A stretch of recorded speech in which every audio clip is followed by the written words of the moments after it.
We're combining all the best old school wisdom with all the top new school methods to bring you the optimal way to coach and play the great game of baseball. This is the 80-20 Baseball Masterclass with Coach Bo.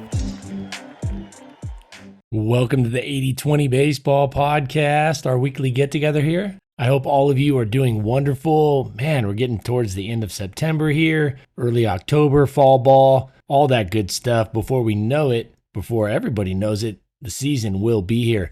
The 80-20 Baseball Masterclass, this podcast, the goal is to get us much closer to mastering the key strategies that drive most of our success as a coach. Speaking of closing that gap between mastering where we're at now as a coach and where we want to be, we're just a few months away, less than a few months away from hosting our 80-20 Baseball Fall Coaching Clinic. Coach Eric Smith and I will be hosting the 80-20 Baseball Fall Coaching Clinic. Email me, CoachBo at 8020baseball.com, CoachBo at 8020baseball.com for some details or more details about all the stuff that we're going to be teaching at this year's Fall Coaching Clinic. You can also contact me via the 8020baseball.com website.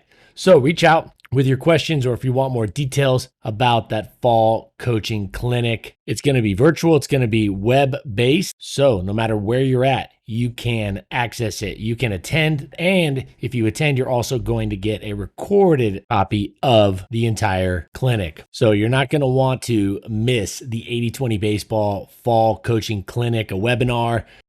Speaking of clinics, Nick Saban just continues to put on a phenomenal coaching clinic. He does everything to an exceptional level as a coach. But if you ask Coach Saban, and he's written books, you can listen to interviews he's given, he has grown tremendously. He's had a growth mindset, so he hasn't been stuck in just old school football techniques.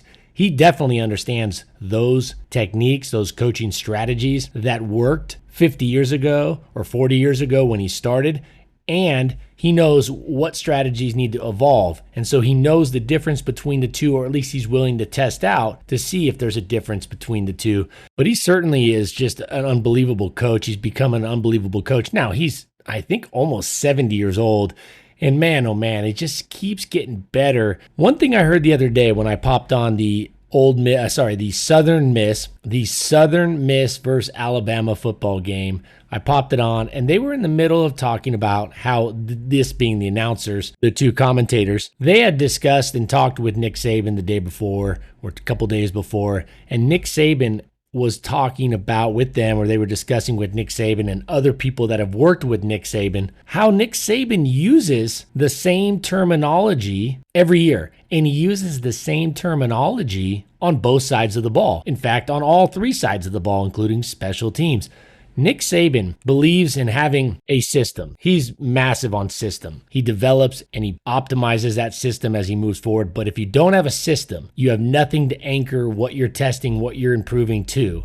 You have to have a system. We've talked about that at great length here. Now, Nick Saban has a system. He has a template, an outline for pretty much everything they do, and it's always improving. He's always tinkering with it, but he's anchored to something that he can improve rather than just throwing stuff at the wall randomly. He has a structure to improve upon, and he uses the same terminology across the board. In fact, he uses the same terminology from year to year, no matter who his coaches are. And if any of you, and most of you, are familiar with Nick Saban, you know that he doesn't have the same coaching staff the next year. Why? Because they all get better jobs. They all, not at a better school necessarily, but they get promoted. So they go from a grad assistant to an assistant, from an assistant to a coordinator, from a coordinator to an associate head coach, or to a head coaching position. They move up. And so he has high turnover because his assistants are highly sought after. Same thing with Belichick. It's the same thing with Bill Belichick. It's been that way for forever. And it's the same in business, right? Now, that doesn't always mean that those that are getting plucked away are going to be successful. And many times they're not. But they are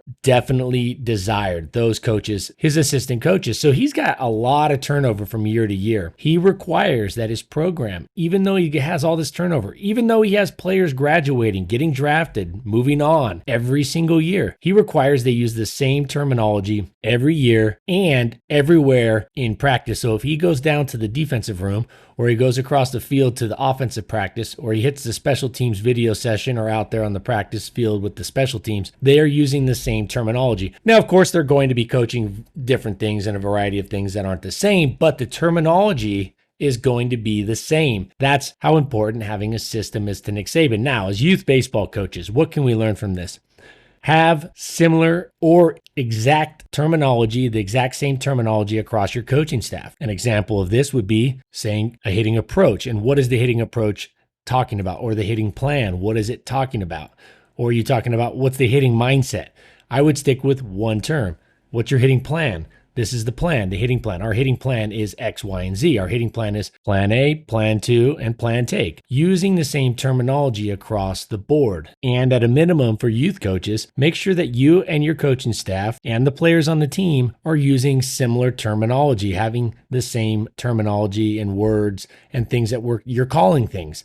This is super. I know it sounds like it's not a big deal. This is a big deal. Trust me, if Nick Saban thinks it's a big deal, it's a big deal. Because Nick Saban, and I've studied Nick Saban at a deep level because he's been around for a long time. He's had success at a lot of different spots. And when you get to 70 years old, there's just so much wisdom. And if you can still be out there having success, that means you haven't rested on your laurels. He's not just saying, oh, well, this is how we used to do it back in 1970, whatever, when I was at Kent State, where he started as a head coach. He's moving forward. He's making adjustments and getting better. But he also knows what works and what's time tested. So he knows what not to throw out. He knows what to improve upon. He knows what to throw out. I'm telling you, Nick Saban is a coach that we want to study, just like John Wooden was. You know, there's certain coaches that are just elite. Why would you not study the elite of all elite coaches? The Nick Sabans, the John Woodens, the Vince Lombardis, the Rod Datos, the Phil Jacksons. Those are just some well-known names. Why would you not study those elite coaches that had success for a lot of years, consistent success for a lot of years? In fact, those are the coaches I look to study, those that have had a lot of success over a lot of years. And Nick Saban is definitely one that we want to pay attention to and you should learn from. He uses the same terminology. Let's take that and use it with our players and with our team. Let's try our best when we're coaching our team to use the same terminology. I think that terminology can be adjusted. You might find a better way to say it. I said early on, let's go with plan A, plan B, and plan take. And then I said, let's go with plan A, and then plan 2 and plan take. Those were our 3 hitting approaches. Plan A was looking for an A+ pitch to hit. Plan 2 was our plan with 2 strikes, or is our plan with 2 strikes. And plan take is that time, and I've talked about it at length here, in which we are taking a pitch. So the terminology needs to be very similar or the same across the board with the coaching staff and the players. So that's something to keep in mind as you start implementing your systems and things like that as we get into the season, the baseball season. Studying great coaches, great people like Saban. The tough thing is filtering out the flaws.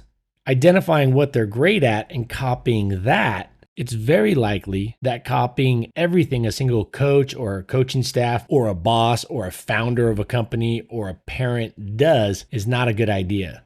Now, the reason being, and I've talked about spite a flaw, and one of the main value adds that I'm trying to bring to the youth baseball coaching community is that I can filter really quickly what coaches are doing well, what makes coaches successful, and also those things that they're doing that are not necessarily moving the needle for them, that are not, or maybe even hurting them a little. Those things that they are doing well of in spite of. This is something that I think needs to get taught in schools because we can look at a successful founder of a successful company, like Steve Jobs, for example. Would you say Steve Jobs was great with people? I don't think anybody or most people from those firsthand accounts of people that worked with him, he wasn't great with people in terms of those, he was brash. I don't think he took that extra second to be a little more of a people person. I know he was trying to drive the sales and he was trying to drive product innovation and he was setting hard deadlines. He was pushing his employees really hard because he wanted to get the most out of them, which is awesome. And he did so many great things. He thought different. I mean, that was their slogan, think different.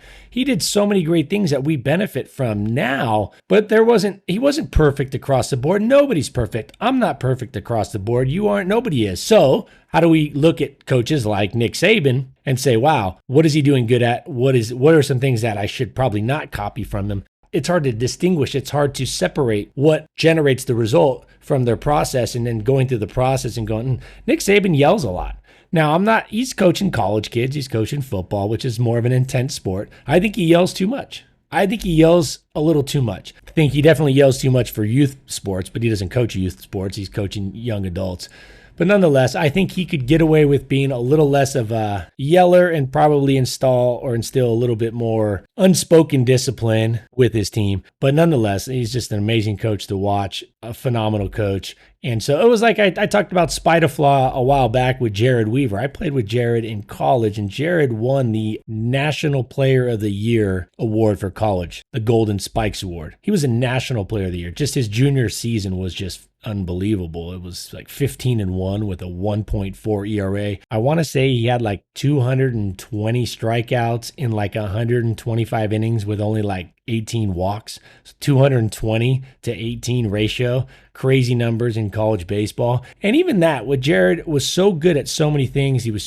His main things were athleticism and competitiveness. He was very athletic. He was big. He was tall, 6'7". He's my height. He's a big, tall guy, and he's athletic, and he competed.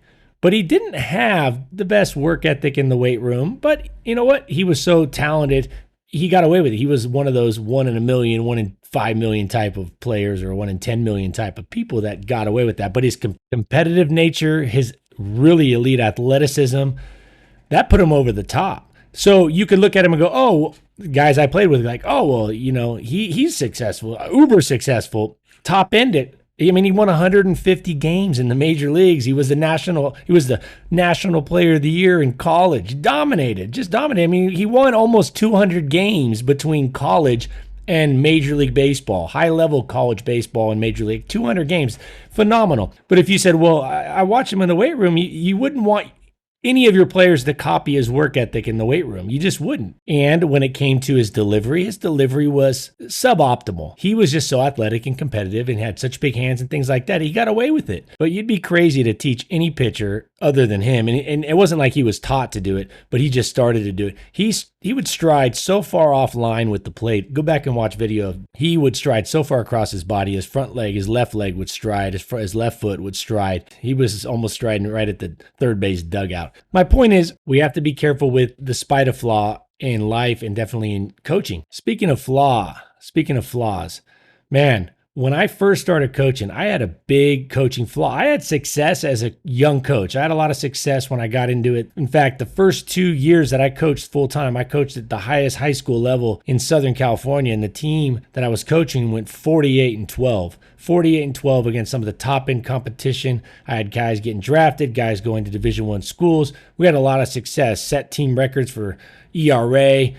But I still look back and I go, wow, there's some flaws that I had when I first started coaching. One of them was focusing on arm strength more so than leg, hip, and core strength, and mobility is kind of built into that. I was all big, and I did this even up to about 12 years ago. There was a lot of focus, and I see this in the baseball community. We got to be very careful about this. It was a lot of emphasis put on arm strength, like getting our arms stronger by throwing a bunch of weighted implements and doing a bunch of stuff to get our arms stronger. There's so many things out there, and tubes and all that we can do for our arms to get them stronger. I'm not saying we shouldn't do those. No, that's not what I'm saying. What I'm saying is those should definitely not be the priority. I believe most arm injuries come from poor leg, hip, and core strength, mobility, flexibility, rhythm, timing, and direction. So that was a big flaw that I had early on in my coaching career, was just the emphasis or the focus on getting the arm stronger, getting the arm to be stronger, which is not bad. Long toss, things like that are not a bad thing. It was that I focused so heavily on those, and I should have been focusing more on the leg, hip, core strength, mobility. In fact, I have a wonderful quote next week from Franz Bosch, just a phenomenal quote that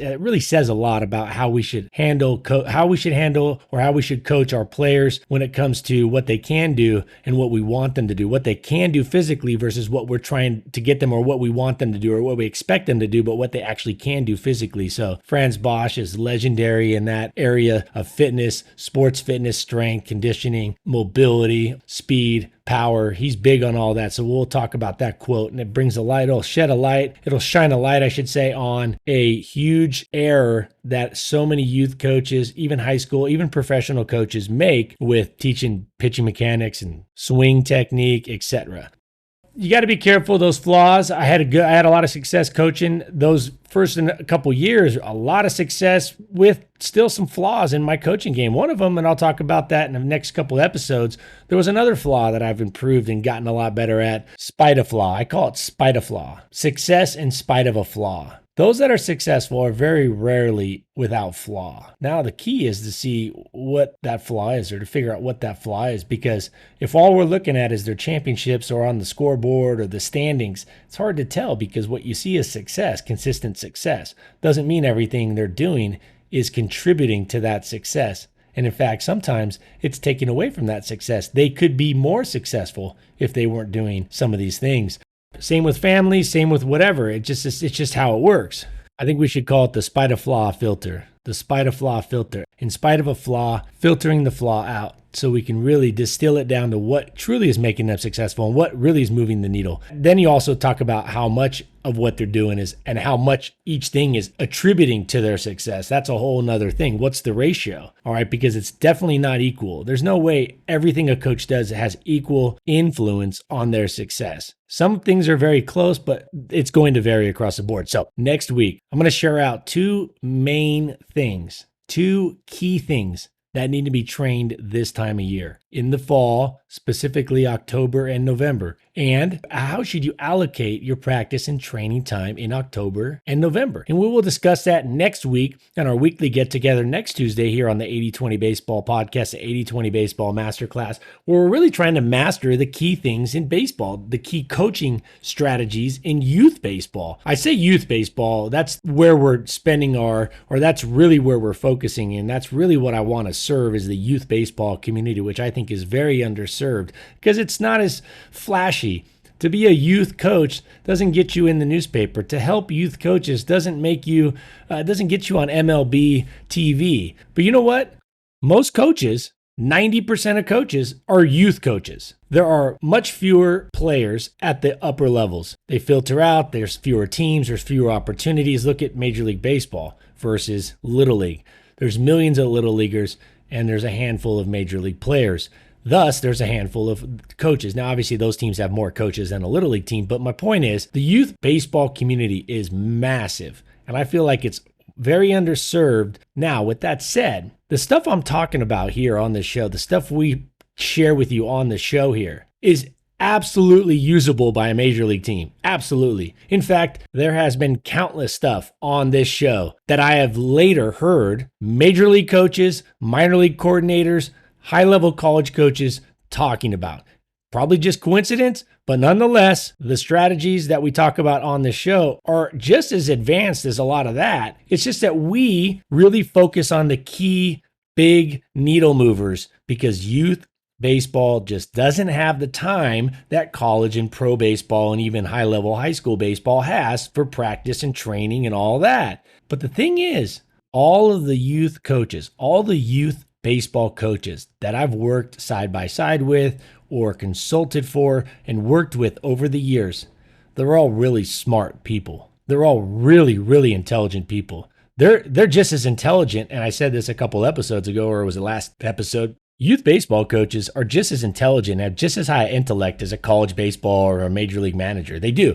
It's just that it's not their day job. It's not the thing they do all day long or all year long, and also don't have as much time to practice as all of those high level coaches. So what we're doing here on this, the main goal, and there's definitely a couple main goals, is to share with the youth baseball coaching community, to share out strategies, the main strategies, the key strategies that really add up to most all of our success out there on the field and with our teams. That is going to look advanced at times. It's just that we're not going to discuss 15 things about, say, hitting that are advanced. We will discuss a hitting plan that's as advanced as it needs to be at any level. We will discuss strategies with the offense, with the defense, positioning that is just as advanced as it would be at the elite high school and college and sometimes the professional level. We just don't dive into 1,000 different things on each topic. In fact, the aforementioned Steve Jobs said he was as proud when they asked him at the end, he said he was as proud of the things that they didn't do,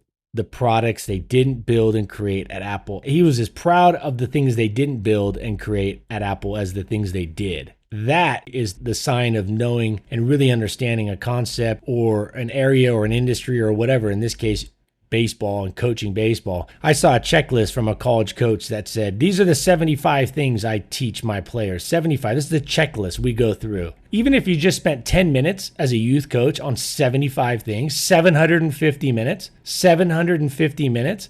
that's just 10 minutes. And that would just basically be an introduction and maybe just a tiny little taste. That's it. It really wouldn't move the needle on improving those in any substantial way. If we were to take that checklist that the college baseball coach put out there with the 70 plus things that he covers and teaches his players, if we were to cover that for just 30 minutes on each of the bullet points, each of those boxes that we wanted to check off, if we were to cover all of them for 30 minutes, that would be over 2,000 minutes just to get just 30 minutes. You're going to get your entire team, all 12, 15-year players, substantially better, even markedly better in 30 minutes? I don't think so. Can you imagine just hitting for 30 minutes with a hitting plan and then going out to the game? And that's it. You never went back to it. That's assuming you just spent 30 minutes one time a season.